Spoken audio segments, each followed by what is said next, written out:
하나님 말씀 나누겠습니다. 요한계시록 17장 1절부터 18절입니다. 오늘도 사단은 강하다 라는 제목으로 하나님 말씀 나누겠습니다. 오늘도 사단은 강하다입니다.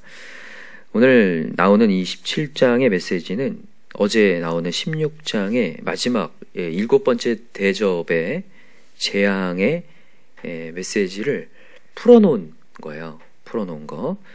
어제 우리가 살펴봤던 7번째 대접에서 큰 성 바벨론이 어떻게 되는 거죠? 멸망을 당하는 장면이었습니다. 그리고 나서 이제 오늘 17장에서 그것이 어떻게 이렇게 된 건지, 왜 멸망을 당하는지에 대한 내용이 이제 17장, 18장, 19장까지 쭉 연결이 되어서 풀어서 설명을 하는 겁니다. 근데 내용이 상당히 어렵고 난해해요. 그래서 아까 전에 우리 집사님이 그렇게 요약을 못하겠습니다 얘기한 게 좀 이해가 되는데, 한번 같이 봤으면 좋겠습니다.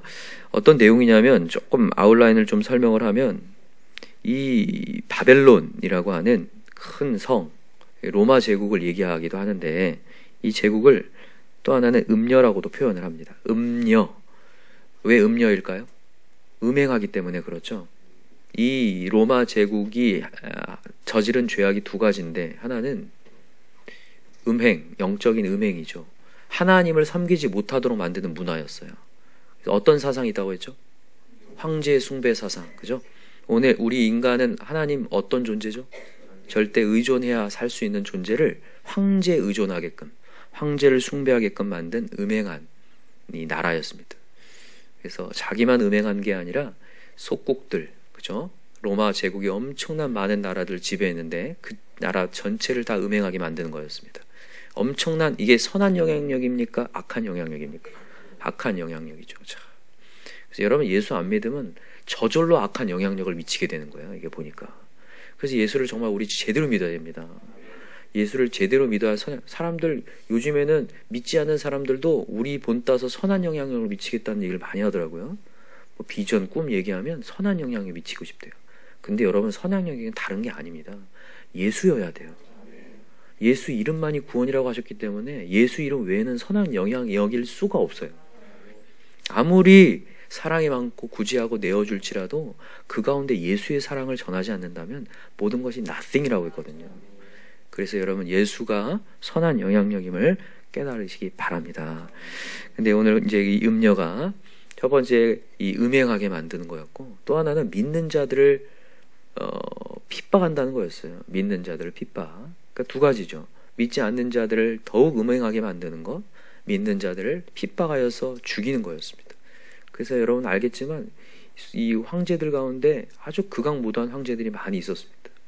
이 기독교인들을 핍박하는 거죠. 십자가에 달려 죽이기도 하고, 화형시키기도 하고, 뜨거운 그 쇳물을 녹여서, 그죠? 은을 녹여서 그들을 부어가지고 죽이기도 하고, 맹수가 있는 우리에다 집어넣어서 죽이기도 하고, 아주 별짓을 다 했습니다.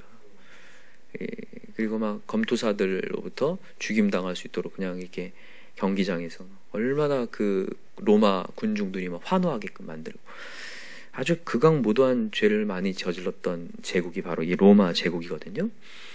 근데 이 로마 제국이 사실 로마 제국의 배후에 뭐가 있다라는 거죠. 오늘 그 얘기를 하고 있는 겁니다. 자, 한번 읽어봅시다. 자, 1절 시작. 또 7 대접을 가진 7 천사 중 하나가 와서 내게 말하 이르되 이리로 오라. 많은 물 위에 앉은 큰 음녀가 받을 심판을 내게 보이라. 음녀, 누구라고요? 바벨론, 로마 제국을 얘기하죠. 심판을 내게 보이리라. 자, 2절 시작. 땅의 임금들도 그와 더불어 음행하여. 자, 아까 얘기했던 그거예요. 땅의 임금들도 그와 더불어 음행하였고, 이 땅의 이 임금들은 누굴 얘기하는 거죠? 이 로마의 속국이었던, 그죠?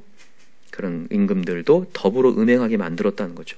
땅에 사는 자들도 그 음행의 포도주에 취하였다 하고 곧 성령으로 나를 데리고 광야로 가니라. 내가 보니 여자가 붉은 빛 짐승을 탔는데, 이게 중요해요. 자, 여기다가 동그라미에서 짐승을 탔는데, 이 로마 제국의 배후에 누가 있다라는 거예요? 사단마귀, 짐승이 있다라는 거죠. 우리가 지금 요한계시록에서 계속 알아야 되는 부분 중에 하나가, 이 어둠의 세력에는 세 종류 있다고 말씀드렸죠. 정말 그 대빵격인 뭐가 있다고요?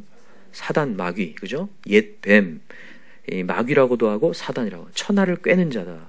그러나 이 용은 혼자 움직이지 않는다고 했습니다. 배후의 세력으로 움직입니다. 조종을 하죠. 그래서 올라오는 짐승이 있어요. 몇 마리요? 2마리 있습니다. 그죠? 하나는 문화와 정치를 움직이는 거고 또 하나는 거짓 선지자로서 진리를 흔드는 거였습니다. 아주 교묘하게 진리와 아주 비슷한 숫자가 몇이에요? 6입니다. 그죠? 그래서 이 세 마리가 움직이는 거예요. 그죠? 그래서 이 세 가를 합쳐서 666이라고 하는 거예요. 666. 그죠?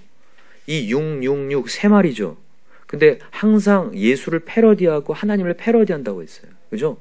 666 세 마리. 삼위일체. 하나님과 예수님과 성령님을 패러디하는 거예요. 용과 이 두 짐승 세 마리가요. 그래서 올라오는데 이 로마 제국도 배후에는 이 짐승 사단 마귀가 있다라고 하는 거예요.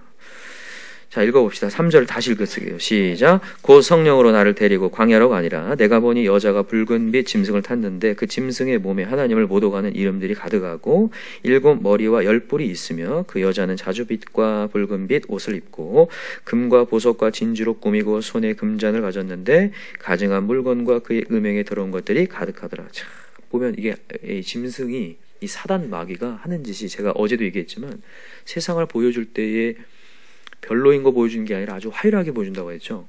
여기 지금 보세요. 이 여자가 얼만큼 화려한지. 자주빛과 붉은빛 옷을 입고 금과 보석, 진주로 꾸며서 정말로 화려하게 보이게 만들고 또 하나는 우리의 욕구를 건드리게 만들어요. 여기 보니까 가증한 물건과 그 음행에 더러운 것들이 가득하더라. 우리의 욕망을 건드려요. 그래서 계속 건드려가지고 거기에 따라가게끔 나도 모르게 따라가고 있어요. 나도 모르게 거기에 홀려서 따라가는 거죠. 그렇게 만드는 게 지금 사단 마귀가 하는 짓입니다. 그때 이제 여기 6절에 한번 보세요. 6절 시작. 또 내가 보매 이 여자가 성도들의 피와 예수의 증인들의 피에 취한지라. 아까 전에 얘기했죠. 이 로마 제국의 죄악이 두 가지라고. 하나는 음행하게 한다는 거였고 또 하나는 믿는 자들을 어떻게 한다는 거예요? 핍박한다는 거예요. 이 6절이 그 내용이에요. 이 여자는 아까 음행한 여자 로마 제국 성도들의 피와 예수의 증인들의 피에 취한지라. 그들의 피에 취했어요. 지금 그들이 이게 피에 취했다는 말을 어떤 의미인 줄 아시겠어요? 아까 전에 말씀드렸던 원형 경기장에서 이 예수 믿는 자들은 거의 짐승보다 더 더럽게 취급했거든요. 그래서 그들이 막 찢어 발겨지는 그런 모습들, 사지가 찍혀져 나갔어요. 막 그걸 보면서 막 깔깔깔깔 웃으면서 막 그랬거든요. 그거 얘기하는 거예요. 증인들의 피에 취한지라. 취해 있는 거예요. 그들은. 그렇게 엄청난 죄악을 저질고 있는데 그 배후에는 누가 있다고요? 짐승, 사단 마귀가 있다라는 거죠. 그래서 지금 이제 천사가 와서 사도 요한에게 무슨 얘기를 하냐면 로마 제국에 대한 얘기를 하는 게 아니라 짐승의 비밀을 얘기합니다. 짐승이 어떤 잔지에 대한 얘기를 쭉 하는데 자 7절 보세요. 시작. 천사가 이르되 왜 놀랍게 여기냐 내가 여자와 그가 탄 7머리와 10뿔 가진 짐승의 비밀을 내게 이르리라 라고 합니다. 네가 본 짐승은 전에 있었다가 지금은 없으나 장차 무정행으로부터 올라와서 멸망으로 들어갈 자니 땅에 사는 자들로서 창세 이후로 그 이름이 생명책에 기록되지 못한 자들이 이전에 있었다가 지금은 없으나 장차 나올 짐승을 보고 놀랍게 여기리라. 짐승이 올라오는데 어디서 올라와요? 무저갱 어디죠? 지옥을 얘기하죠. 지옥. 이제 앞으로 심판받을 그곳에서 올라와서 잠깐 이 땅에서 홀려요. 우리를 홀리거든요. 근데 여기 보니까 누가 홀리냐면요. 생명책에 기록되지 않은 자들이 그의 모습, 다시 올라오는 모습을 보면서 이게 부활을 패러디하고 있는 거거든요. 그러니까 여러분 보면요. 이 세상의 제국들이나 이 세상의 권세가요. 이렇게 사그라드는 것 같아 보여도 막 올라옵니다. 여러분 사단을요. 쉽게 보면 안 돼요. 제가 이전에 얘기했죠. 사단 인내심이 있다고요. 사단이 무너진 것 같아 보여도 그렇지 않습니다. 그게 다시 이렇게 올라와요. 여러분 가게에 흐르는 저주와 가문에 흐르는 저주가 있는데 여러분 단 한 번에 끊어진 게 아니라 끊임없는 영적인 싸움을 벌이셔야 돼요. 그게 끊어지니까 그렇게 쉽지 않습니다. 여러분 우리 악한 습관들 은혜 받아서 끊어진 것 같죠? 어느 순간 다시 무적행에서 올라와요. 우리를 공격한다고요. 그래서 여러분 오늘도 말씀의 자리가 있어야 되고요. 오늘도 우리는 영적 전투 현장에서 대적하며 기도해야 돼요. 나사렛 예수 이름으로 명하노니 이 사단 마귀는 떠나갈지어다. 또 무정행에서 올라오는 사단 마귀를 처치해야 된다고요. 또 올라오는데 그것을 누가 놀랍게 여기냐면 생명책에 기록되지 않은 자들이 놀랍게 여겨서 이야 대단하구나, 권세가 있구나, 따라간다라는 거야. 그런데 이 짐승은 잠깐 있다 가는 것일 뿐입니다. 그게 영원히 있는 게 아니에요. 자, 여기 다시 보세요. 8절에 내가 본 짐승은 전에 있다가 지금은 없으나라고 돼 있죠. 전에 있다가 없는 자예요. 여러분, 우리 예수님은 전에도 계셨고 지금도 계시고 앞으로도 계실 분이에요. 한번 찾아봅시다. 요한계시록 1장 5절을 빨리 가보세요. 1장 4절을 한번 읽어봅시다. 요한계시록 1장 4절. 자, 시작. 요한은 아시아에 있는 7교회에 편지하는 이제도 계시고 전에도 계셨고 장차 오시와 그 보좌 앞에 있는 7명과, 지금 예수님을 소개하는 거예요. 예수님 어떤 분이라고요? 전에도 계시고 이제도 계시고 장차 오실 분이다. 아멘이신가요? 알파와 오메가 처음과 나중 되신 예수님을 믿읍시다. 정말 이 세상 권세가 잠깐 일어나서 예수님을 막 짓누를 것 같아 보여도 절대 그렇지 않다는 거야. 3일밖에 암흑에서 계시지 않고 부활해 내신 예수 그리스도. 그래서 우리는 예수를 믿어야 합니다.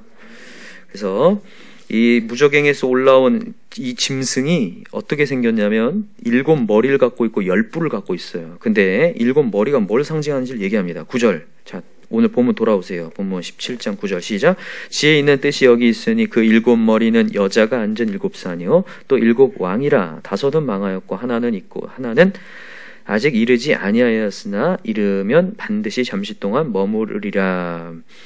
이것에 대한 메시지는 그 당시를 얘기하기도 하지만 지금 전체적인 메시지로 봐야 될 부분이기도 한데, 만약에 로마 제국이라고 따진다면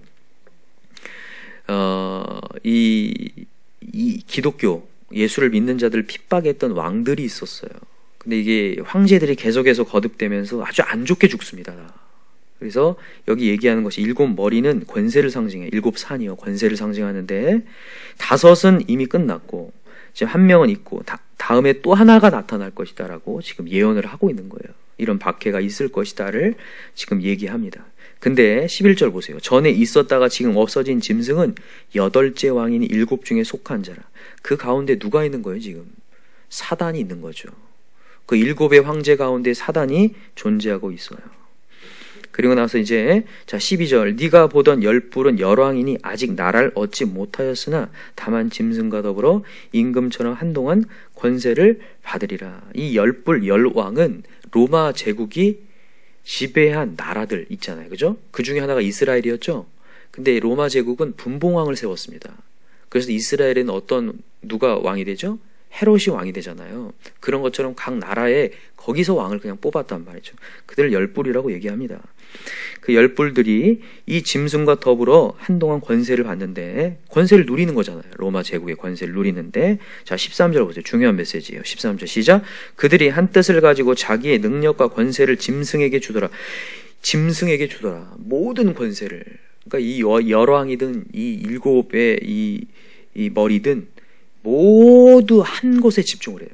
이 사단 마귀에게 다 집중하여서 한 권세로, 황제 숭배 사상으로 하나님을 믿는 자들을 완전히 다 핍박하면서 권세를 막 실어줍니다. 그러나 이제 14절이 동그라미 놓고 별표를 5개 해놓으세요. 아주 중요한 메시지죠. 자 14절 시작.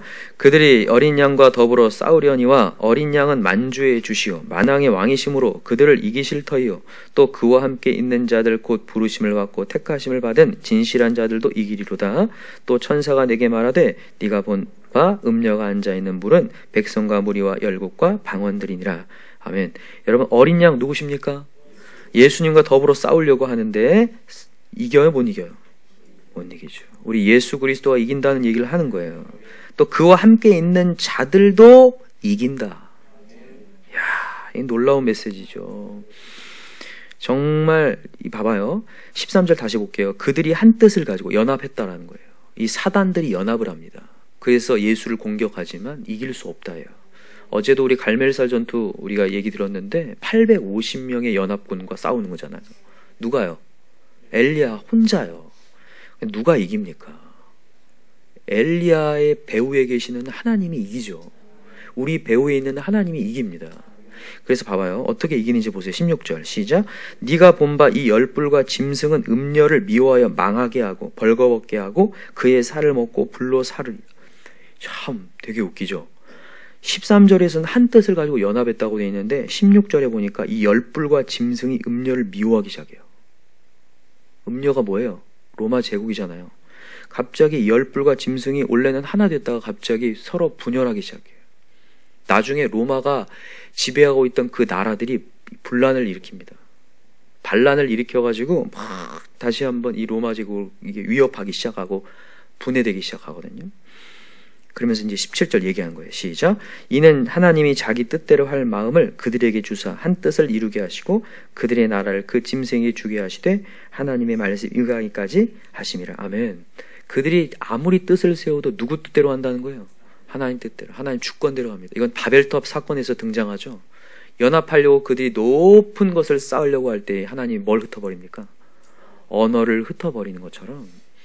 여러분, 그래서 여러분 오늘도 우리는 하나님을 따라가야 돼요.